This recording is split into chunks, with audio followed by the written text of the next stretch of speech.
आप देख रहे हैं the daily show with Munir Memon. अस्सलाम वालेकुम, आप देख रहे हैं प्रोग्राम मुनीर मेमन के साथ। सारे पाकिस्तान और पाकिस्तान में बसने वाले अहले पाकिस्तानियों को जश्न आज़ादी की बहुत बहुत मुबारकबाद। 77 साल हुए पाकिस्तान को बने हुए, लेकिन आज भी ऐसे बहुत से मामलात हैं, मौज़ूआत हैं जिनके ऊपर बात होनी चाहिए। आज का दिन हम दो तरीके से गुजार सकते थे। एक ये कि आज जश्न आज़ादी का मौका है, अच्छी बातें करें, मुस्बत बातें करें और ये गीत गाएं कि सब अच्छा है और आंखों पर पट्टी बांध ली जाए। दूसरी जानिब ये बात भी की जा सकती है कि आज 77 साल गुजरने के बाद वो क्या कुछ हासिल करना था जो हम हासिल ना कर सके। 2 रोज पहले एक ऐसा दिलखराश वाकया हुआ जिसके बाद शायद आज की जो मेरी खुशी थी कम से कम मान पड़ गई। एक ऐसा सहाफी जो कि हक और सच के लिए लिखता हो, एक ऐसा सहाफी जो पाकिस्तान के मुस्तकबिल के मेमारों के लिए लिखता हो, एक ऐसा सहाफी जो पाकिस्तान का जो विजन है उसके हिसाब से अपनी तकारीर या अपना लिटरेचर तहरीर करता हो, उसके साथ जब इस तरह की इतलात आती हैं तो फिर यकीन तौर पे सवालात खड़े होते हैं। मैं जो तस्करा कर रहा हूं सांगड़ से ताल्लुक रखने वाले एक सीनियर सहाफी का, खुर्शीद राजपूत साहब का, जिनको एक आर्टिकल लिखने के बाद मुबैना तौर पे जो तासुर है कि उन्होंने एक आर्टिकल लिखा जो मंशियात के हवाले से था, जिसके हवाले से खुद आईजी सिंध भी कह चुके हैं कि ये एक ऐसी लानत जिसको खत्म करना होगा। इस आर्टिकल में कुछ निशानदेही की गई और इसके बाद यकायक वो सूरत हाल ऐसी बदली कि कल जो इंसाफ दिलाना चाहता था, कौम को इंसाफ दिलाना चाहता था, आज वो खुद इंसाफ का मुतलाशी है। प्रोग्राम में आज के हवाले से गुफ्तगू करेंगे। हमारे साथ ज्वाइन करें नेशनल प्रेस क्लब सांगड़ के सदर जनाब गुलाम मुस्तफ़ा तरीन साहब और हमें ज्वाइन करें रिजवान शाह साहब इस्लामाबाद से, सीनियर सहाफ़ी हैं, तज़किया निगार हैं, दोनों ही किसी तारुफ का मोहताज नहीं। जरा गुफ्तगू का आगाज करते हैं। गुलाम मुस्तफ़ा तरीन साहब, अस्सलाम वालेकुम। वालेकुम सलाम। गुलाम साहब, ये जरा जो सूरत हाल है, अगर मैं कहूं कि इसको जरा एलैबोरेट करें कि आखिर माजरा क्या है, क्या सहाफी की गलती है, क्या सहाफी ने कोई ऐसी लाइन है जो क्रॉस कर दी, या फिर कोई और वजह है जिसकी वजह से आज ये सब देखने में आ रहा है। आज जश्न आजादी में हमें इस बात को डिस्कस करना पड़ा है। बहुत शुक्रिया मुनीर भाई। असल में देखें, बात यह है कि साफ़ी जो है वो लाखों दिलों की धड़कन होती है, लाखों लोगों की आवाज़ होती है। मैं ये समझता हूँ कि अगर साफ़ी की आवाज़ को दबा दिया जाए तो वो लाखों दिलों की, लाखों लोगों की आवाज़ को दबाने के मुतरादफ होती है। ये दिलखराश वाक़या जो है, ये 9 जुलाई 2024 को, आज से 4-5 दिन कबल सांगड़ की तहसील टंडो आदम में ये पेश आया। सिंध में हम जब सहाफत की बात करते हैं तो वैसे ही हर शख्स जो है वो इससे होता है कि सांगड़ और जो साथ सिंध का इलाका है, यहाँ सहाफत करना जो है वो एक जुर्म बन गया है। मैं आपको बताऊं कि ये जो टंडा आदम का इलाका, उसमें हमारे सीनियर जर्नलिस्ट थे खुर्शीद राजपूत साहब। उन्होंने एक मंशियात के हवाले से एक आर्टिकल, खबर लिखी कि पुलिस जो है वो इस तरह के जो मामलात हैं उसमें लेती देती का मामला करती है, करप्शन और पैसे जो है मंशियात फरोशों के साथ मिलकर जो है करती है। जबकि आईजी सिंध इस बात का जो है वो उन्होंने वाज़ेह तौर पे ये अहकाम दिए हुए हैं कि मंशियात को सिंध से हमने पाक करना है। बिल्कुल। तो इस तरह की खबर जब वो हमारे सामने भी आई, हमने देखी, तो ठीक थे। उस खबर के एक हफ्ते के बाद जो है खुर्शीद राजपूत जो सीनियर जर्नलिस्ट थे, वो अपने दोस्त शौकत मुगल की बेटी की मंगनी की रस्म में रात 12 बजे एक निजी हाल में वो वहां पे मशहूर थे और उनका दोस्त ने उनको इनवाइट किया था। ये 9 जुलाई का वाकया है। वो रात को प्रोग्राम उन्होंने किया और रात 12 बजे वहां से वो खुर्शीद निकलता है और रास्ते में जाता है। रास्ते में खुर्शीद किडनैप हो जाता है, गाड़ी में उसको उठाकर ले जाया जाता है। और उसकी एक वीडियो भी मैं आपको बताऊं कि अनफॉर्चुनेटली वो वीडियो किसी और शख्स ने बनाई। वो एक एविडेंस हमारे सामने आया कि उसको प्राइवेट लोग उठाकर लेकर जा रहे हैं गाड़ी में डालकर, और एक ऐसे मकाम पर जाकर ले गए जहां से पहले एसएचओ टंडो आदम हनीफ मेहर जो है वो वहां पे मौजूद थे। तो खुर्शीद राजपूत ने हनीफ मेहर साहब जो एसएचओ थे वहां इलाका के सिटी थाना टंडो आदम के, उनसे कहा कि सर इन लोगों से मुझे बचाएं, ये लोग मुझे मार देंगे, ये लोग मुझे कत्ल कर देंगे। तो उन्होंने जो अल्फाज इस्तेमाल किए हैं, मैं समझता हूँ कि ये अल्फाज मुझसे जो है वो मेरी जुबान से निकलने भी बहुत मुश्किल होते हैं। हमारा दिल कलेजा जो है वो बाहर आता है कि जब साफी के साथ इस तरह का हो, यानी कि एसएचओ के अल्फाज के जिनसी तशद्दुद किया जाए, उसके कपड़े उतार दिए जाएं और उसको कत्ल करके साथ वाले जो पानी की वहां पे जो झील है उसमें फेंक दिया जाए, ये कहकर एसएचओ साहब वो वहां पे वो चले गए। अब मुझे बताएं कि जो बाकी जो लोग थे, जो प्राइवेट लोग जिन्होंने किडनैप किया था, जो प्री प्लान प्रोग्राम था, ये हनीफ मेहर साहब का, पुलिस का उनके गठजोड़ था, उन लोगों ने क्या हशर किया। मैं आपको बताऊं कि आज आजादी के दिन ये अल्फाज हम साफी के लिए इस्तेमाल नहीं कर सकते कि उन्होंने उसके कपड़े उतारे, न सिर्फ कपड़े उतारे बल्कि उसकी बगैर हालत में वीडियोस रिकॉर्ड की और उस पे उन नाजुक जो अज़ा हैं उन पे ऊपर उन्होंने तशद्दुद करते हुए वो वीडियो रिकॉर्ड की है। ये सारा जुल्म और बर्बरियत जो है एक ऐसे कलमकार पर जो है वो की गई कि जो अवाम की बात करता था, जो अवाम के जो है हकूक की बात करता था। तो ये सारी सूरत हाल जब हुई तो खुर्शीद को जो है रात को, अच्छा दूसरी मैं आपको बताऊं कि हमारा जो नाजरीन है कि जो शौकत मुगल उनका दोस्त था, जब उसको ये पता चला तो उसने अपने शादी हाल से जो है वहां से वो निकला और सीधा थाने पे गया, जाकर एनसी कटवाई और कहा कि मेरे दोस्त को चंद नामालूम लोगों ने किडनैप किया है, पुलिस जो है उसको वहां से उनके जंगल से आजाद कराए। तो वो ये कहकर उसने खुर्शीद के घर वालों को बता दिया। खुर्शीद के घर वाले भी थाने पे चले गए, थाने के दरवाजे जो है वो बंद थे। वो वहां पे उसकी जो एहलिया थी, उसके बेटे थे, वो वहां पे चिल्लाते रहे, लेकिन टंडो आदम पुलिस ने उनकी एक नहीं सुनी और उस पर तशद्दुद होता रहा वहां एक साइड पे, और खुर्शीद को रात को फिर लाकअप में ले आए। सही। 10 जुलाई को इस वाक़े की एफआईआर दर्ज होती है। जो फरैदी है वो अपनी जो मुद्दई है वो अपनी मुद्दईयत में जो मुकदमा दर्ज कराता है उसमें कहता है कि 9 तारीख रात 11 बजे इन दोनों ने मोटरसाइकिल पे शौकत मुगल और जो सीनियर हमारे जर्नलिस्ट थे खुर्शीद राजपूत, इन दोनों ने मुझसे मोटरसाइकिल पे मेरा मोटरसाइकिल छीनी, मुझसे पैसे छीने, मेरा आईडी कार्ड छीना और ये फरार हो गए। मैंने इनको पहचाना है। मैं आपको यहाँ पे ये भी बताऊं कि देखें कि अगर जो शौकत मुगल था उसकी बेटी की मंगनी की रस्म हो रही थी। एक हैरत अंगेज बात है कि एक बाप और उसके शादी कार्ड छपे हुए हैं, पहले से प्रोग्राम जारी है, खुर्शीद राजपूत की तस्वीरें उसमें मौजूद हैं उस प्रोग्राम में, और शादी हाल की तस्वीर जो है वो जो रसीद जारी की गई है उसमें टाइमिंग लिखी हुई है। जी। मुझे एक बात की समझ नहीं आती कि जिस बाप की बेटी की रस्म मंगनी की वहां पे प्रोग्राम हो रहा हो और वो 9 बजे प्रोग्राम शुरू हो, 11 बजे वो जाकर डकैती की वारदात करता है। मैं समझता हूं कि इससे बड़ा और झूठ कोई पुलिस को इस तरह का ड्रामा करने का कोई जवाब नहीं मिला कि उन्होंने इस तरह का ये ड्रामा करके और ये झूठ फेक एफआईआर दाखिल अच्छा की। मुसर्रत तरीन साहब, इसमें दो तीन मामला मैं चाहूंगा उसकी निशानदेही कर दें। ये जो आर्टिकल लिखा गया, क्या इस आर्टिकल में कि डायरेक्टली किसी को टारगेट किया गया था? क्योंकि वो आर्टिकल मैंने देखा है, मेरी नजर से वो आर्टिकल गुजरा है, मेरे ख्याल से उसमें ऐसा कुछ नहीं था। लेकिन आप क्योंकि वहां के लोकल डायनेमिक्स को बेहतर समझते हैं, तो क्या उस आर्टिकल में किसी को बराह रास्त किसी को टारगेट किया गया, किसी को निशाना बनाया गया? देखिए उस आर्टिकल में मैं आपको बताऊं कि जो लिखा गया था वो सिर्फ आईजी सिंध की जो हदायत थी उसके हदायत के मुताबिक वो लिखा गया था, और उसमें हमारी जो नौजवान नस्ल थी उसको बचाने की बात की गई थी कि ये जो मंशियात है सांगड़ के चप्पे चप्पे पे जो फरोख्त होती है उसके बारे में उसकी निशानदेही की गई थी।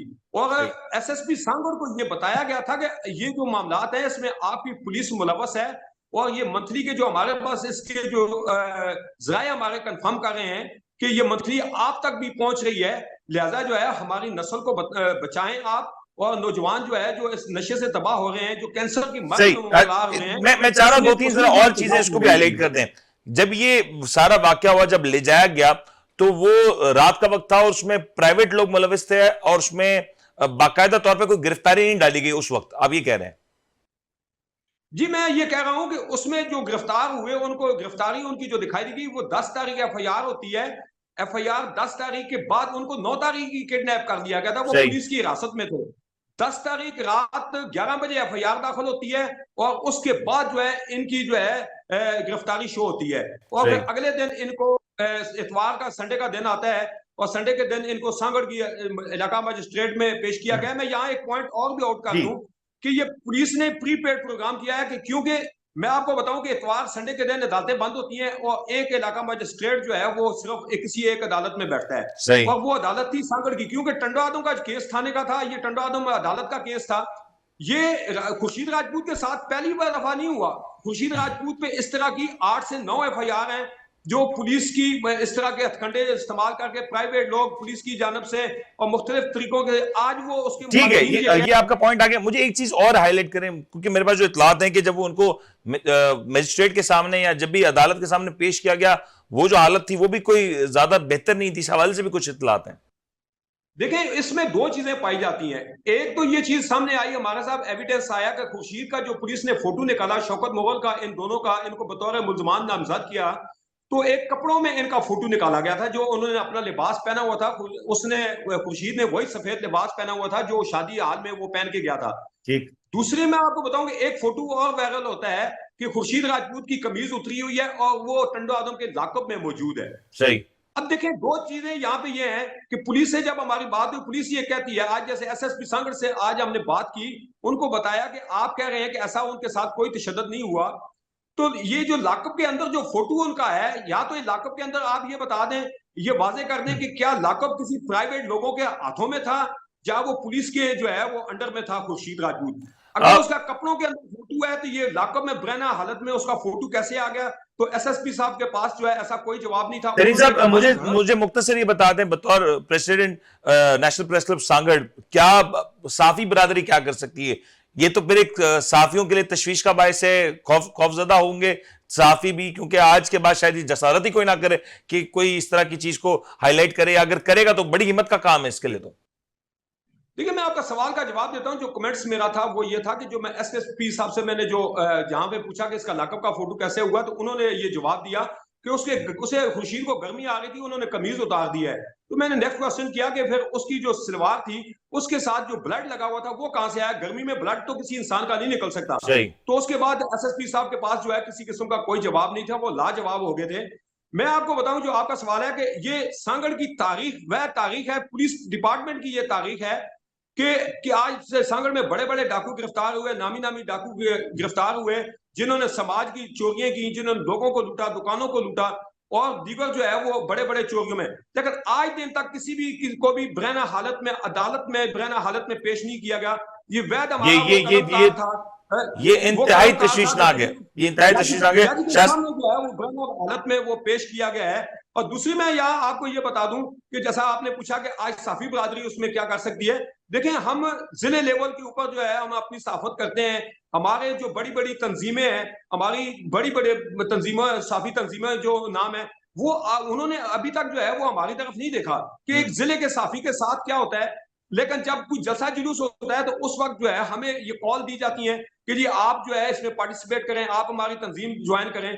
देखिए, अगर मैं किसी तंजीम का खुर्शीद मेंबर है या नहीं है, लेकिन मैं ये समझता हूं कि खुर्शीद और ये भी देखना चाहिए कि जो भी वाकया है उसकी प्रॉपर इंक्वायरी होनी चाहिए। अगर उसमें कोई भी शख्स कसूरवार है, खा वो सहाफी है या कोई भी शख्स है, अगर कोई भी कसूरवार साबित होता है उसको सजा देनी चाहिए। शाह साहब, मैं आपकी तरफ आता हूं, मुख्तसर मुझे बता दें इस वाकये से, क्योंकि हम देख रहे हैं सहाफत पाकिस्तान में तकरीबन हर रोज मुश्किल होती जा रही है, क्या इसका हल क्या होगा? जी अस्सलाम वालेकुम, बिस्मिल्लाहिर्रहमानिर्रहीम। सबसे पहले तो आज जश्न आज़ादी मुबारक पूरी कौम को, आप सबको। लेकिन बात यह है कि बोलूं अगर मैं झूठ तो मर जाएगा ज़मीर, कह दूं अगर मैं सच तो मार डालेंगे लोग। तो बात यह है कि सिंध के अंदर वाकई साफत करना तो खैर पूरे पाकिस्तान में इस वक्त जिस तरह है वो मेरा ख्याल आप से बेहतर कौन जानता होगा, ठीक है। लेकिन अगर सच लिखना इतना बड़ा जुर्म है तो फिर ये जुर्म के हकदार हमेशा सिंध के साफी क्यों ठहरते हैं? इसलिए कि सिंध में माफिया है, ठीक है। और आईजी सिंध साहब को ये बात समझनी चाहिए कि अगर वो एक अच्छा ऐसा कोई जो है ना कदम उन्होंने उठाया है कि वो मनशियात फरोशों के खिलाफ एक क्रैक डाउन का उन्होंने ऐलान किया है, तो जो कम अज कम उनके साथ काम कर रहे हैं, उनके लिए अच्छा लिख रहे हैं, उन साफियों को तो जो है वो प्रोटेक्ट करना उनका काम बनता है। लेकिन ये तज़हीक आमेज रवैया अपनाना और इस तरह की बात करना कि उनको तशद्दुद करना, उस सहाफ़ी की तज़हीक करना, उसको अदालत में बरहना हालत में पेश करना, ये मैं समझता हूँ बहुत ही ये यकीनी तौर पे काबिल मुज़म्मत और काबिल तशवीश है। और इसकी आईजी सिंध साहब को बाकायदा तौर पे तहकीकात करनी चाहिए और पुलिस में वो तमाम काली भेड़ें जो उनके मिशन को और पाकिस्तान की जो है ना बदनामी का बायस बन रही हैं, उन सबको जो है बिल्कुल ये बिल्कुल राइट पॉइंट है कि इस पूरे मामले की इंक्वायरी होनी चाहिए। जो कुछ इसमें किसी भी तौर पे इंसानी पहलू के एतबार से गलत हुआ, उसकी शदीद अल्फाज में मजम्मत की जा रही है, की जानी चाहिए और आला सतह से की जानी चाहिए। और जो आईजी सिंध का जो विजन है, वो चाहते हैं कि पूरे सिंध को मंशियात से पाक किया जाए। उस हवाले से जो भी शख्स अपना किरदार अदा करता है, उसके किरदार को सराहा जाना चाहिए, ना कि उसके ऊपर तशद्दुद किया जाना चाहिए।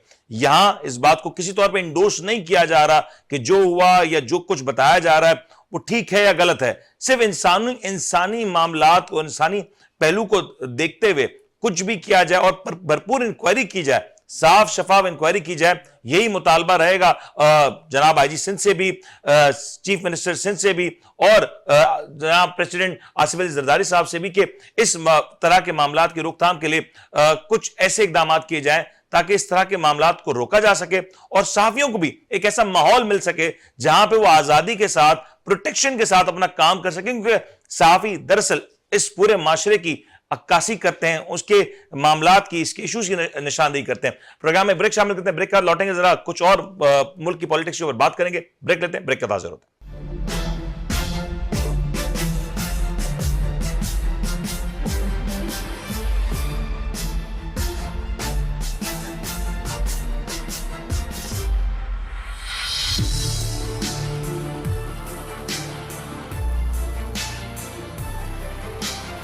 आप देख रहे हैं the daily show with Munir Memon.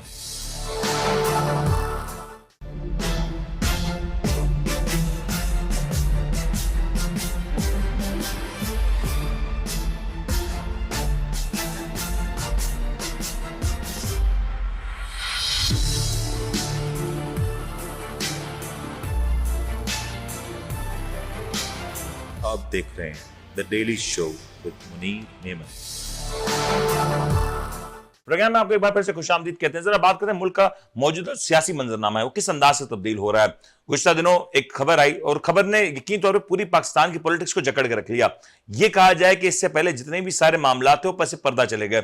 ये खबर थी लेफ्टिनेंट जनरल रिटायर्ड जनाब फैज हमीद साहब के हवाले से, जो कि साबिक DGI-SI रहे, उनके हवाले से जो इतलात आई, उसके बाद यकीन तौर पर पाकिस्तान का पूरा सियासी मंजरनामा तब्दील हो गया। इसके बाद खान साहब ने भी कुछ गुफ्तगू की, गैर रस्मी गुफ्तगू की सहाफियों से, उन्होंने भी अपने ख्यालात का इजहार किया। लेकिन आज के प्रोग्राम में जरा बात करते हैं कि आखिर इस गिरफ्तारी को लेकर दो मुख्तलिफ पहलू आते हैं। एक ये कि ये एक इदारे का निजी मामला है, उसके ऊपर बात करी जानी चाहिए या नहीं की जानी चाहिए। दूसरा ये कि क्योंकि ISPR अपनी एक प्रेस रिलीज जारी कर चुका है तो क्या इसके ऊपर बात की जा सकती है, और अगर की जा रही है तो कौन सा पहलू है जिसके ऊपर ज्यादा फोकस होना चाहिए, या वो पहलू जो नजरअंदाज हो गया।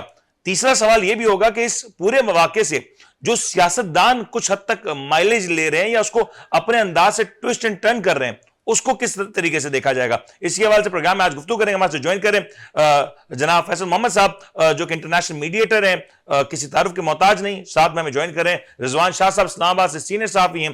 फैसल साहब, आपसे गुफ्तगू आगाज करते हैं। ये जो खबर आई, पहले तो जरा ये बता दें, क्योंकि आप सीनियर हैं हमारे, इस खबर के ऊपर तज्जिया बनता है या नहीं बनता, क्योंकि बहुत इस पे इबाम पाया जा रहा है, लोग कंफ्यूज हैं कि इस खबर के ऊपर बात की जानी चाहिए या नहीं की जानी चाहिए। बिस्मिल्लाहिर्रहमानिर्रहीम। देखिए, बहुत अहम आपने एक सवाल किया है। बुनियादी तौर पर अगर आप देखें तो ये सिर्फ ऐसा महसूस होता है कि ये फौज के अंदर का मामला है और एक महकमा जाती से मामला जिसे कहते हैं कि वो है, और फौज एक मुनज़्ज़म इदारा है और एक खुद मुख्तार इदारा है। तो वहाँ पर जो भी मामलात होते हैं उसमें मैं समझता हूँ कि उस इदारे को भरपूर आज़ादी है आईनी तौर पर भी कि वो अपने मामलात को दुरुस्त करने के बड़े फैसले करे, या वो जो मुनासिब समझता हो, जिसमें किसी का कोर्ट मार्शल वगैरह जो वो हो सकता है वो करे। लेकिन जहां तक आपकी ये बात कि इस पे बात की जानी चाहिए, मैं समझता हूँ बात इसलिए की जानी चाहिए कि ये बहुत ज्यादा पॉलिटिसाइज हो चुका है जी। मिसाल के तौर पर आप देखें कि एक खुद DGI-SPR ने एक प्रेस कॉन्फ्रेंस की, और उस प्रेस कॉन्फ्रेंस में उन्होंने जो है बात बताई कि वो एक करप्शन का मामला था। चलिए ठीक है, करप्शन की हद तक तो ठीक है, बहुत अच्छी बात है, करप्शन कहीं नहीं होनी चाहिए, और अगर फौज इनिशिएटिव लेती है तो बहुत अच्छी बात है, इट इज अप्रिशिएबल। लेकिन आखिर में जो उन्हीं के प्रेस कॉन्फ्रेंस का एक कंटेंट था, उसमें ये था उनका कि जनाब कुछ उनके मामलात ऐसे थे जो कि उनके रिटायरमेंट के बाद या उनकी कुछ सरगर्मियां कुछ ऐसी पाई गई, उसकी वजह से ये इशू जो है ना खुद ब खुद ये पॉलिटिसाइज हुआ। तो इस वजह से लोग इस पर गालिबन बात कर रहे हैं। लेकिन मैं एक बहसियत तजदीदगार के मैं ये समझता हूँ, मेरी एक राय है कि इस इशू को इस वक्त उठाना नहीं चाहिए था, क्योंकि आपको पता है कि जो पाकिस्तान की जो पोजीशन है इस वक्त, हमारा वेस्टर्न बॉर्डर आप देखें बहुत ज्यादा हीटअप है। जो सही। हमारे दुश्मन वो चाहते हैं कि हमारा वेस्टर्न बॉर्डर गर्म रहे। ईरान की आप देखिए कि इस वक्त पोजीशन बड़ी खराब है, किसी वक्त भी वहां जंग छिड़ सकती है। हमारे अंदर के मामला बहुत ज्यादा खराब है, इकोनॉमिकल सिचुएशन हमारी बहुत है, अदलिया बहुत बड़े बहरान से इस वक्त गुजर रही है। तो ऐसी सूरत के अंदर मैं समझता हूँ कि इस इशू को उठाना नहीं चाहिए था। अगर ठीक है, माइट भी कि अगर ये है करप्शन का मामला, तो अब 6 साल तो रुक गया था ना। आपको पता होगा मुनीर साहब, तो ये 6 साल पुराना बेसिकली issue। ये जो चेन है 2017 से जुड़ी है ना, टॉप सिटी स्कैंडल था, वहां से सारा मामला हुआ, वहां से सारा मामला चल रहा, तो 2017 से ये बात है। गए थे जहां 6-7 साल रुक गए थे, वहां साल 2 साल और रुक जाते। तो इसमें मैं समझता हूँ कोई बड़ी बात तो नहीं थी, लेकिन मैं समझता हूँ कि टाइमिंग जो है इसके लिए दुरुस्त नहीं है। लेकिन बहरहाल अब जैसे आपने कहा कि इशू बन चुका है और पॉलिटिसाइज हो गया है, और इवन पाकिस्तान में नहीं, ये पाकिस्तान से बाहर भी डिस्कस किया जा रहा है और बड़े बड़े फोरमों पे डिस्कस किया जा रहा है। क्योंकि आईएसआई के जो ये चीफ, इससे पहले भी आईएसआई के कई ऑफिसर्स हैं, उनके खिलाफ इंक्वायरी हुई है महकमा जाती, लेकिन इनका जो किरदार था ना अमेरिका को यहाँ से बेदखल करने में, इमरान खान का और इनका एक बहुत बड़ा किरदार था। तो सही। इस हवाले से इंटरनेशनल मीडिया के अंदर जो है इसको डिस्कस किया जा रहा है। तो मैं समझता हूँ कि इसके अंदर कहीं ना कहीं होगा, इदारती मामला है, हम उसके अंदर दखल नहीं दे सकते, हमारी डोमेन भी नहीं है। लेकिन बहरहाल जिस तरह बाहर से डिस्कशन जो उस पर हो रही है, I mean out of Pakistan की मैं बात कर रहा हूँ, जो डिप्लोमेट्स या जो डिफेंस के लोग जो बात कर रहे हैं, इससे ये लगता है कि कहीं ना कहीं इस तमाम सूरत के अंदर कोई ना कोई बैरूनी अनासर की मर्जी भी शामिल है। फैसल साहब, एक चीज और मैं चाहूंगा इसके ऊपर हाईलाइट कीजिएगा। जैसे ये खबर आती है, जो सबसे पहला रिएक्शन आता है वो गालिबन फैसल वाडा साहब की तरफ से आता है। वो 2-3 बातें आम करते हैं। वो कहते हैं कि ये जो मैंने प्रेडिक्शन दी, एक प्रेडिक्शन और साबित हो गई। फिर ये भी कहा जाता है कि इसका असर तहरीक इंसाफ के ऊपर पड़ेगा, और तहरीक इंसाफ के हवाले से भी जो उनके कलमात थे वो भी आपने और मैंने सुने। इसको इस पैराए में कि जो फैसल वाडा साहब का जो स्टेटमेंट रहा इस पूरे कंट्रोवर्सी के हवाले से, आपको लगता है कि इसने इस पूरे मामले को डिट्रैक किया, या फिर फैसल वाडा साहब कहीं ना कहीं वो बहती गंगा में हाथ धो गए? नहीं, ऐसा है कि फैसल वादा साहब ने बहती गंगा में हाथ धोया है, बल्कि कोशिश ये की जा रही है। आपको पता है कुछ लोग होते हैं और जो कि कहीं ना कहीं किसी के स्पोक पर्सन होते हैं या स्पोकमैन बन जाते हैं। तो फैसल वाडा साहब जो है अपने तौर पर ये पिक्चर पेंट करते हैं कि वो एस्टेब्लिशमेंट के बहुत बड़े स्पोक पर्सन है या उनकी तरफ से उनको रिप्रेजेंट करते हैं। आई डोंट नो इसमें कितनी हकीकत है, लेकिन वो पेंट अपने आप को ऐसा मीडिया में करते हैं। सही। तो जिस तरह उन्होंने ये कहा है तो मुझे लगता तो ऐसा ही है। बल्कि आपने फैसल वावड़ा के अलावा और भी बहुत सारे सीनियर तस्नीगारों को सुना होगा जो ये कह रहे हैं, अपने तौर पर ये कह रहे हैं कि वो जो मई 9 था उसके अंदर भी इनकी इंस्ट्रक्शन थी और जी। उन्होंने ये किया, और उनके बहुत सारे लोगों से राब्ते थे, बैक वक्त मल्टीपल राब्ते थे। तो अब ये देखिए, जो हम तो आईएसपीआर की जो प्रेस रिलीज है ना, हम तो उसको एथेंटिक समझते हैं। तो हाँ, आईएसपीआर की जो प्रेस रिलीज थी उसमें तो 9 मई का कोई जिक्र नहीं है। बिल्कुल तो सही। अब ये, जैसे आप कह रहे हैं कि अब ये एक जो है बात जिसे कहते हैं मैनी माउथ्स मैनी टॉक, अब तज्जिए हो रहे हैं। तो लेकिन मैं समझता हूँ कि शायद फैसल वावड़ा ने, जो आपने दूसरी बात की कि उन्होंने हाथ धोने की कोशिश की है, या फिर ये हो सकता है कि कुछ मखसूस लोगों के कहने के ऊपर उन्होंने इस तमाम इशू को इमरान खान के साथ जोड़ने की कोशिश की है। किसी की ख्वाहिश होगी, क्योंकि हाँ, मामला तो आपको पता है कि कहीं ना कहीं हम भी महसूस कर रहे हैं, आप भी महसूस कर रहे हैं, हम किसी की बिल्कुल। मुखालफत में नहीं बोल रहे कि कहीं ना कहीं इसमें कुछ पर्सनल इशू नजर आ रहे हैं।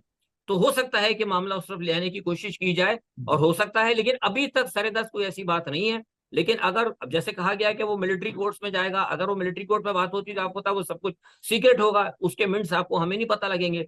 तो माइट भी ये हो सकता है उधर से एक जाए, एक लेकिन चीज अभी जैसे तक हाईलाइट कर दें, ये इंपॉर्टेंट है। मैं फिर शाह साहब की तरफ भी जाऊंगा, लेकिन मैं चाहूंगा इसका पहले जवाब दे दें कि सपोजिटली अब तो ये तो यकीन हो गया ना कि मामला चलना है, मिलिट्री कोर्ट्स में ट्रायल भी होने हैं, तो ये कार्रवाई फैज हमीद साहब तक ही महदूद रहेगी, या ये इसमें कुछ और बड़े नाम भी आएंगे जो उस वक्त सरपरस्ते आला थे मुबैना तौर पे?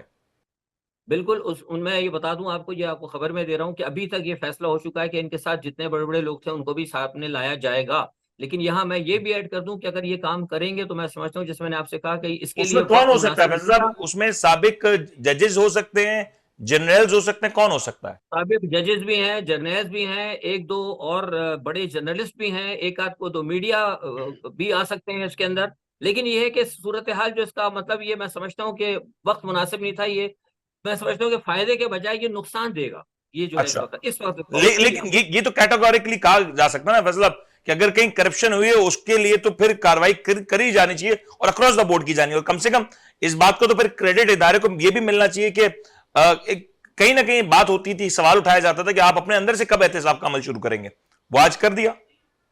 नहीं देखिए ना, करप्शन से अगर आपने करना है तो इदारे के अंदर बहुत सारे लोगों, हम ये नहीं कहता, आपको पता है इदारे के हवाले से, हर इदारे के देखिए, जहां इंसान, हम सिर्फ डिफेंस की बात नहीं करते मुनीर साहब, जहां इंसान होगा ना, गलती का एहतमाल होता है। सही जरूरी नहीं जितनी गलती आप कर सकते हैं उतनी यूनिफॉर्म वाला भी कर सकता है। यूनिफॉर्म सही में भी आप जैसा और मेरे जैसा ही इंसान है ना, बिल्कुल सही गलती तो हो सकती है। तो सवाल ये पैदा होता है कि अगर बदगुमानी के हवाले से अगर इन्वेस्टिगेशन होनी है, हो बहुत अच्छी बात है, लेकिन सवाल ये पैदा होता है कि जिस शख्स की आप इन्वेस्टिगेशन कर रहे हैं और जिस पोजीशन पे कर रहे हैं और जिन हालात में कर रहे हैं, ये चीज बहुत अहम है। असल में मसला ये, मैंने आपको बताया ना कि जो उनका एक माहिदा, जो उन्होंने अमेरिका को यहाँ से निकाला, और आपको एक बात पता होनी चाहिए कि जिस वक्त फैज हमीद साहब जब आए थे, और आपको बताया जिनको हटा कर आए थे, उस वक्त हमारे आर्मी चीफ मौजूदा हैं। सही और जिस वक्त तो उस वक्त ये जो अमेरिकन मीडिया में ये बात आ चुकी थी कि हार्ड लाइनर को आप ले आए, और जिस वक्त ये गए यहाँ पे तो उस वक्त अमेरिका से खुशी का इजहार भी हुआ था। तो इसीलिए मैं आपसे कह रहा हूँ कि ये जो है ना मामला, फिलहाल मैं समझता हूँ कि इस वक्त छेड़ना कुछ बुरा नहीं ये है। बड़ा इंपॉर्टेंट, ये इंपॉर्टेंट। मैं फैसल आपकी तरफ आता हूं। शाह साहब, मैं चाहूंगा जरा पहला तासुर, जो फर्स्ट रिएक्शन, जो ये खबर आपके सामने है, आप बहुत करीब से कवर करते हैं, सारे मामला को बड़े करीब से देखते भी हैं, पहला तासुर आपका क्या रहा? और अब तक जब ये स्टोरी जो डेवलप हुई है विद इन 24-48 आवर्स, क्या नजर आ रहा होता हुआ? बिस्मिल्लाहिर्रहमानिर्रहीम, बहुत शुक्रिया। देखिए, बात यह है कि जिस वक्त ये खबर सामने आई तो आपको भी पता है, आप मीडिया से कितने अरसे से मुंसलिक हैं, कि जब भी आईएसपीआर की एक प्रेस रिलीज सामने आती है तो हर्फ बा हर्फ उसको माना जाता है। उसके अंदर ना कोई लफ्ज हटाकर रिपोर्ट किया जाता है, ना बढ़ाकर रिपोर्ट किया बिल्कुल जाता सही। है। तो आईएसपीआर के तो एक कैलकुलेटेड स्टेटमेंट थी, लेकिन इसको हुकूमती अहदेदारों ने, फैसल वाडा जैसे लोगों ने और बहुत सारे मीडिया के लोगों ने इसको बेसिकली पॉलिटिसाइज करने की कोशिश की है। ये बिल्कुल बात सही है फैसल साहब की कि इसको मुतनाज़ा बेसिकली उन्होंने खुद से बनाया है। जब हुकूमती ओहदेदार इसके ऊपर अपना वो करेंगे कि अब यहाँ से यूं हो जाएगा, वहां से वो हो जाएगा, ऐसे हो जाएगा, वो गिरफ्तार हो जाएगा, इसके ताने बाने वहां मिल जाएंगे, तो फिर आप शाह साहब, एक चीज ऐड कर दूं, फैसल वाडा साहब ने यह भी कहा कि अब अरशद शरीफ के कातिल भी ज्यादा दूर नहीं है। उनका स्टेटमेंट ऑलमोस्ट यही कुछ था। मैं देखिए, उनकी स्टेटमेंट का वो खुद जो है ना, वो जानते हैं कि क्या है क्या सही नहीं है, और हमें भी पता है कि वो स्टेटमेंट जो देकर एक पोर्ट्रे करते हैं वो क्या पोर्ट्रे करना चाहते हैं, ठीक है ना।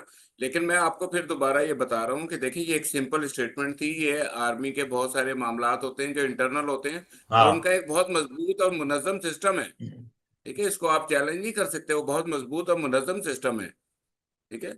तो वो उस सिस्टम के तहत उन्होंने एक सिंपल एक स्टेटमेंट जारी की है कि ये मामला हुआ है, इस तरह एक अरेस्ट हुआ है, कोर्ट मार्शल हुआ है। लेकिन देखें, आज तक क्या पाकिस्तान में किसी और कोर्ट मार्शल को इस तरह मीडिया पर या इस तरह सियासत में डिस्कस किया गया है? तो साफ नजर आ रहा है, और ये बात फैसल साहब की बहुत अहम है कि इसकी अच्छा शाह साहब, टाइमिंग बहुत एक गलत। एक एक एंगल और भी है, क्योंकि बहुत सारे पहलू इस बारे में बहुत बात की जा सकती है वैसे तो। अगर अब नून लीग की क़यादत की माजी की कुछ तकारीर देखें, जब वो 2018 के इलेक्शंस के बाद का जो पीरियड रहा, जिसमें नवाज शरीफ साहब लंदन से तकारीर किया करते थे, मरीम नवाज साहबा गुफ्तगू किया करती थी, उस वक्त वो बात कैटेगोरिकली कहा करती थी और बड़े ओपनली कहा करती थी, और ये नशर भी हुआ होती थी जो उनके ख्यालात थे जनरल फैज हमीद के मुतालिक, और उस वक्त वो एक कमांडिंग पोजीशन में थे, उस वक्त भी ये बात होती रही है। देखें, नून लीग की सियासत को जितना पिछले 2-2.5 साल ने एक्सपोज किया, वो हम सबको नजर आ गया है, ठीक है ना। वो पहले एक इनकलाबी बनते हैं, 15 दिन के बाद उनका फिर वो वोट को इज्जत मांगना शुरू कर देते हैं कि वोट को इज्जत दो। फिर उसके बाद वो पूछते हैं मुझे क्यों निकाला, हाँ। और अब वो कह रहे हैं मुझे क्यों बुलाया और मुझे क्यों चुप कराया। तो मतलब उनकी सियासत के ऊपर डिस्कस करना मेरा ख्याल है वक्त का ज़िया है, इसलिए कि उनकी सियासत कुछ भी नहीं है, वो मौका परस्ती है। शाह साहब, ये एक चीज और भी बता देना, क्या कुछ लोग फैज साहब के दौर में फैजियाब हुए थे? 2018 के इलेक्शन में बड़े क्लियरली पूछ लेते ना, 2018 के इलेक्शन में उनका कुछ किरदार था? ये तो आप फैज साहब से पूछें। यहाँ पर मैं तो एक सिंपल सी बात करता हूँ। देखें, हमें अहम जो ओहदों पे फाइज हैं, खास करके दिफाई लिहाज से, हमारे फौज के लिहाज से, हमें उनको क्रिटिसाइज नहीं करना चाहिए और हमें उनको मुतनाज़ा नहीं बनाना चाहिए। उनको सियासत से हम मिलाते हैं। एक तरफ हम कहते हैं कि वो गैर सियासी रहें, दूसरी तरफ हम खुद डिबेट्स के अंदर अगर उनको सियासत से मुंसलिक करेंगे तो ये डिबेट कहीं से कहीं चली जाएगी। तो मैं इस बात को समझता हूं कि तमाम सियासी जमातों को इन चीजों में और इन बयानात में एहतियात करनी चाहिए। पाकिस्तान एक बहुत मुश्किल वक्त से गुजर रहा है। राइट। हम ना सिर्फ माशी बल्कि सियासी गैर इस्तेकामी का शिकार हैं। और हम इस वक्त जो है ये मुनासिब वक्त नहीं है कि हम इस तरह की डिबेट्स में पड़े और इसको सर मुतनाज़ा पॉइंट करें। Taken, point taken. फैसल साहब एक चीज और बताइएगा, मैं चाहूंगा इस पे आप जरा हाईलाइट कीजिए कि जो आईएसपीआर की प्रेस रिलीज रही है उसका जो सेकंड पैरा है वो ज्यादा इंटरेस्टिंग है, क्योंकि पहला पैराग्राफ में तो एक प्रोजेक्ट के बारे में बात की गई, सेफ सिटी के बारे में बात की गई, ठीक है, लेकिन एक जो दूसरा पैराग्राफ है कि वो अपनी रिटायरमेंट के बाद की कुछ सरगर्मियां हैं उसके हवाले से कुछ ज्यादा मामला आ रहा है, और इस चीज को जोड़ा डायरेक्टली खान साहब से जा रहा है। मैं ये कहूं कि पीटीआई से नहीं, डायरेक्टली खान साहब से जोड़ा जा रहा है, ये किस हद तक दुरुस्त है? देखिए, एक बात मैं बता दूं आपको कि मेरे पास जहां तक इत्तलात है खान साहब से, मेरे पास तो कोई ऐसी सबूत नहीं है कि बराह रास्त उनका कोई खान साहब से रब्ता रहा हो। माइट भी हो सकता है कि शायद किसी के थ्रू रहा हो, लेकिन जहां तक ये बात है जो तजिए निगार ये कह रहे हैं साथ में कि वो जो रिटायरमेंट के बाद उन्होंने मतलब ये सारे मामलात को उन्होंने, जैसे कहते हैं कि पीटीआई के अंदर के मामला थे, जो इदारे के जो अंदर के मामला थे वो उन्होंने इमरान खान को बताया और उनको बताया कि इदारे को कैसे हैंडल करना है, कैसे सही। टैकल करना है। तो ये अभी सारी जो है ना ये मतलब सीना गजट है, इनकी अभी तक कोई हमारे पास सबूत नहीं है। ये तो देखिए ना, मतलब टॉक शोज में हो रहे हैं, मिसाल पे हामी मीर साहब ने कुछ बात कर दी, किसी और साहब ने कर दी, और भी बहुत सारे तजिए निगार हैं सीनियर बात कर रहे हैं, लेकिन एविडेंस किसी के पास नहीं है इस हवाले से। तो मैं ये भी समझता हूँ लेकिन ठीक है सर, सर पाकिस्तान में बहुत सी चीजों का एविडेंस नहीं होता ना, लेकिन आपको और मुझे पता है कि कहीं ना कहीं उसका कुछ ना कुछ लिंकेज होता है। बहुत सी बातें हैं जो एविडेंस नहीं होती लेकिन कहीं ना कहीं एग्जिस्ट करती हैं। लेकिन वैसे क्या ये दो पॉइंट ऑफ व्यू हैं जिसमें ये कहा जा रहा है कि तहरीक इंसाफ जनरल फैज हमीद की वजह से आगे आई, ये पॉइंट ऑफ व्यू दुरुस्त कहा जा सकता है कुछ हद तक, या ये पॉइंट ऑफ व्यू दुरुस्त है कि तहरीक इंसाफ ने जो अपनी गवर्नमेंट लूज की उसमें भी फैज हमीद साहब का किरदार था, और वो कहीं ना कहीं खान साहब की गवर्नमेंट को लूज करने में खान साहब का कहीं ना कहीं उनको डिसेप्शन मिला, या जो मामला थे वो वहां से खराब हुए थे? नहीं, ये दूसरी बात तो ये बिल्कुल गलत है। इस बारे में बहुत सारी चीजें हम जानते हैं, लेकिन due to the security reason of our country, हमारे लिए हमारा मुल्क सबसे अहम है। मैं ये कहूंगा कि ये इल्जाम लगाना कि उनकी हुकूमत गिराने के अंदर, वो ख्वाजा आसिफ साहब ने कहा है कि हमारे पास वो आए थे, मैं ख्वाजा आसिफ साहब की किसी बात को पे मैं भरोसा नहीं करता। तो जहां तक ये बात है कि राब्ते थे बिल्कुल, और ये बात आपकी कहना कि जब वो डीजीआईएसआई थे और जब इमरान खान की हुकूमत थी बिलाशुबा उनके राब्ते होते थे। और मैं जैसे आपको एक बात मैंने आपको बताई कि जो दोहा माहिदा जो हुआ था, जो बहुत बहुत बड़ा माहिदा है, जो कि 22 साल बाद पूरे नेटो और अमेरिका को शिकस्त देने की बुनियाद बनी, उसकी दो शख्सियत थी, एक इमरान खान और एक जनरल फैज हमीद। ये सारा इनका प्लान था, और ये मैं नहीं कह रहा, ये इंटरनेशनली तौर पर तमाम एविडेंस है, इवन पेंटागन ने भी तस्लीम किया है कि ये सारा मामला है। और आपको मालूम होगा कि जिस वक्त ये सारा मामला हुआ, ये मई को जब यहाँ से गए हैं, तो आपको पता है कि यहाँ पे वो इन्होंने राब्ता किया था, बात की थी उन्होंने कि हमें यहाँ पे एक जो है हमें दिया जाए, हमें छोटा सा एक हमारे जो टेरर क्रॉप्स है उसके लिए एक जगह दी जाए। तो उसके ऊपर फिर बात हुई जनरल बाजवा से, जनरल बाजवा ने और जनरल फैज हमीद से बात की, तो उन्होंने कहा कि भाई खान साहब जो इस पे राजी नहीं है, तो उनको मना कर दिया गया। तो उस वक्त से मगरिब जो है ऑलरेडी इनके खिलाफ था, इसमें कोई शक नहीं है। तो अब ये है, ये कहना अब उसको उल्टा पेंट किया जा रहा है कि जनरल फैज ने गिराने की, इमरान खान की हुकूमत गिराई, इसमें ऐसी कोई चीज नहीं है। हाँ, ये कह सकते हैं, ये बात मैं जानता हूँ कि इमरान खान की हुकूमत लाने में जनरल फैज साहब ने मदद की थी, और वो जनरल फैज ने मदद नहीं की थी। बेसिकली वो एस्टेब्लिशमेंट, जनरल फैज तो एक मातहत है ना आर्मी चीफ के, मतलब वो सुपर तो नहीं है, वो एक मातहत थे, वो 4 स्टार जनरल थे। उस आर्मी चीफ तो कमर जावेद बाजवा साहब थे ना? जी जी, बाजवा साहब के दौर के अंदर बहुत सारी मामला थे, जो हुकूमत जो गिराई गई है वो तो बाजवा साहब के दौर में गिराई गई ना, तो बाजवा साहब के फैसले थे। तो अगर बहुत सारी चीजों की अगर आपने करना है तो जिम्मेदारी तो फिर बाजवा साहब के पास आती है। तो बाजवा साहब बट आपको लगता है कि ये सारा मामला वहां तक जाएगा या वहां तक जा सकता है? नहीं जाएगा, क्योंकि बाजवा साहब ने अपनी पोजीशन क्लियर कर ली। बाजवा साहब ने, जब बाजवा साहब से ये कहा गया, मैंने कहा ना कि जिस वक्त वहां पर आए थे विलियम, जब आए थे आपके अमेरिकन सारा, और दो दफा इनको जब कॉल्स आई, तो बाजवा साहब ने कहा कि हमें इजाजत नहीं है, हम नहीं करने दे, हम नहीं कर सकते। और उस वक्त जो आपके डीजीआईएसआई थे उनके साथ, आपको याद होगा पार्लियामेंट में तकरीबन 1.5-2 घंटे की मीटिंग हुई थी, बड़ी अहम मीटिंग हुई थी। उस मीटिंग के बाद ऑन रिकॉर्ड है, बाजवा साहब ने कहा था कि हम बड़े खुश हैं कि हमारे ब्रदर मुल्क अफगानिस्तान के अंदर जो है कब्जा खत्म हो गया, नाजायज कब्जा खत्म हुआ, हमारा मुल्क ब्रदर इस्लामी मुल्क आजाद हुआ है, और हम समझते हैं कि शायद पाकिस्तान वो पहला मुल्क होगा कि जो तालिबान की हुकूमत को तस्लीम कर ले। तो वो जो था, it was a turning point, वहां से सारे मामला खराब हुए। तो अब जो बाजवा साहब ने अपने मामलात को देखते हुए जब उन्होंने देखा कि अमेरिका बिगड़ रहा है, हालात खराब हो रहे हैं, तो उन्होंने फौरी तौर पर अपनी पोजीशन साफ करने के लिए इनको चलता किया और अपने मामला को दुरुस्त कर लिए। अब दूसरे लोग जो हैं इनको उसके साथ नहीं करना चाहते हैं, जो ये समझते हैं कि जनरल फैज ने इमरान खान को फैसिलिटेट किया, या जो समझते हैं कि जो मगरिब के लोग हैं जिनका वेस्ट के साथ इंटरेस्ट है, जो समझते हैं कि हार्ड लाइनर है, उनको भी ये खराब करने के लिए दूसरी बात की जा रही है जो आपने कही है। फैज साहब एक चीज और ऐड कीजिएगा, मैं चाहूंगा ये भी बताएं कि अब क्योंकि ये सारा मामला है, अब ये चलेगा, इसके ऊपर कई दिनों तक डिबेट होगी। इनफैक्ट अभी बहुत सी ऐसी चीजें हैं जो निकल के सामने आएंगी, शायद उसका कोई एविडेंस हो ना हो, बहुत कुछ निकलेगा।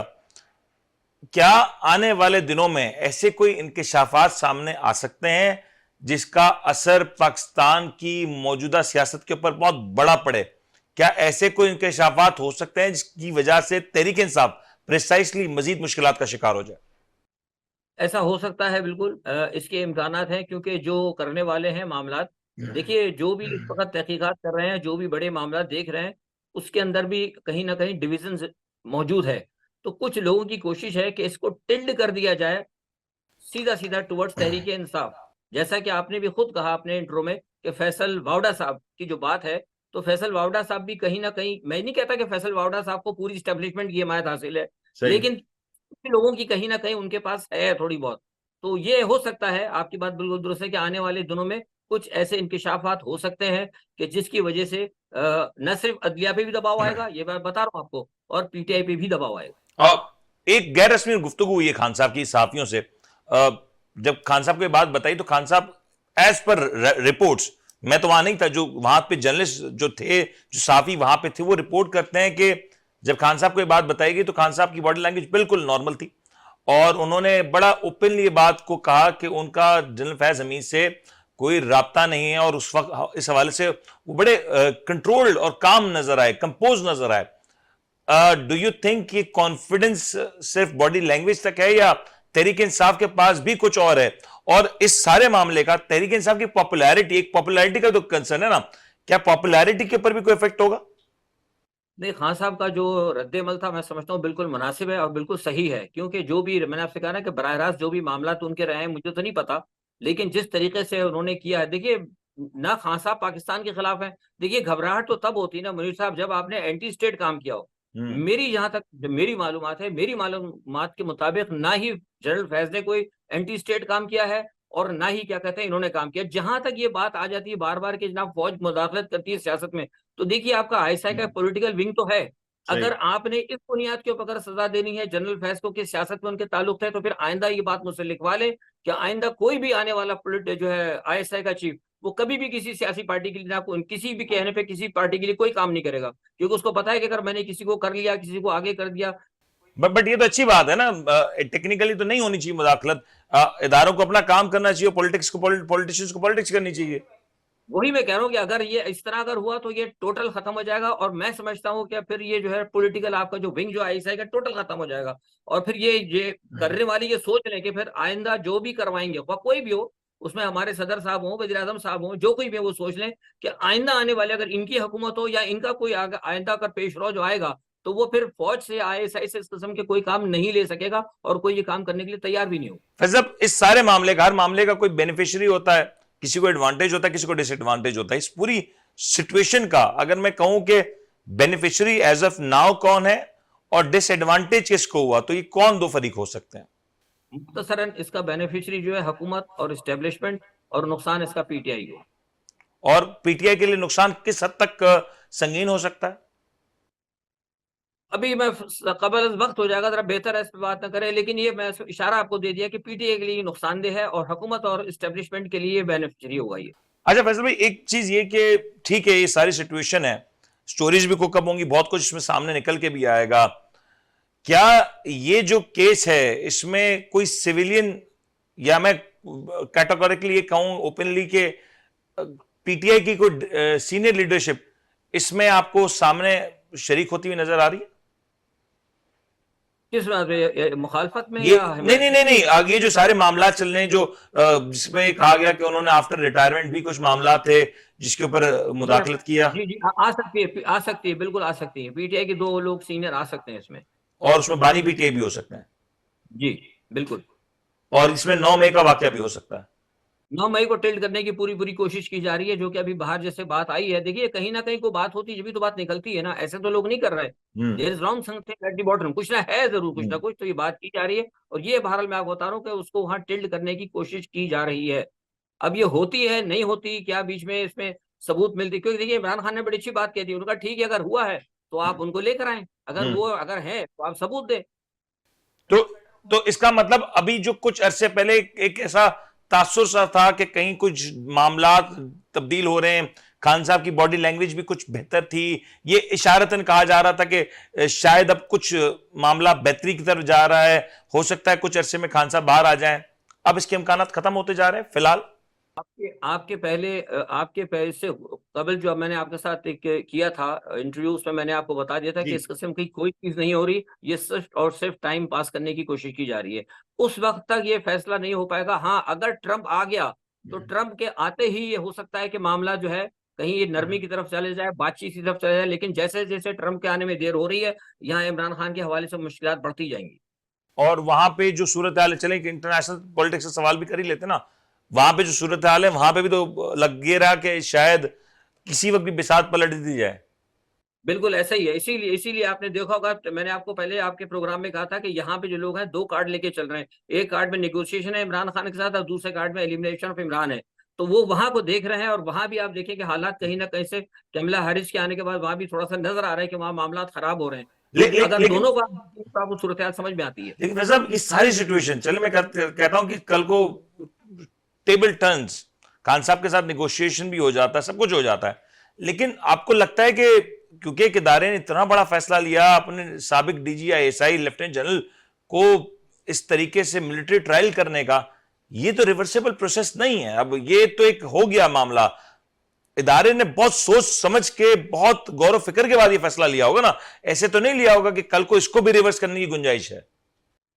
नहीं, रिवर्स तो खैर नहीं करेंगे, लेकिन ये कि कहीं ना कहीं जैसे दूसरे लोगों को सजा वदा दे के कुछ थोड़ा सा एक इबरत का निशान थोड़ा सा बना के एक निशानी के तौर पे छोड़ जाएंगे, लेकिन रिवर्स तो नहीं होगा, ये मैं बता दूं आपको। रिवर्स नहीं होगा। यही इंपॉर्टेंट बात थी। बहुत बहुत शुक्रिया। हमारे साथ फैसल मोहम्मद साहब ज्वाइन कर रहे थे और साथ में इनके हमरा रिजवान शाह साहब थे। आप दोनों मेहमानों का बहुत बहुत शुक्रिया। आज के प्रोग्राम में हमने गुफ्तगू की कि किस अंदाज से ये जो सारी सूरत हाल है अनफोल्ड हुई है, और इसके साथ साथ अब हर रोज इसमें जो नई स्टोरीज डेवलपमेंट आएंगे आपके साथ वो भी शेयर करते रहेंगे। लेकिन आज के लिए फिलहाल नहीं, अपने मेजबान मुनीम को इजाजत दीजिए। जश्न आज़ादी की आपको बहुत बहुत मुबारकबाद। इसी तरीके से पाकिस्तान आगे बढ़ता रहे, फूलता रहे और पाकिस्तान तरक्की करता रहे, यही दुआ के साथ प्रोग्राम को आज इख्तिताम करेंगे। अपना ख्याल रखिएगा। अल्लाह हाफ़िज़। फैसल भाई अस्सलाम वालेकुम।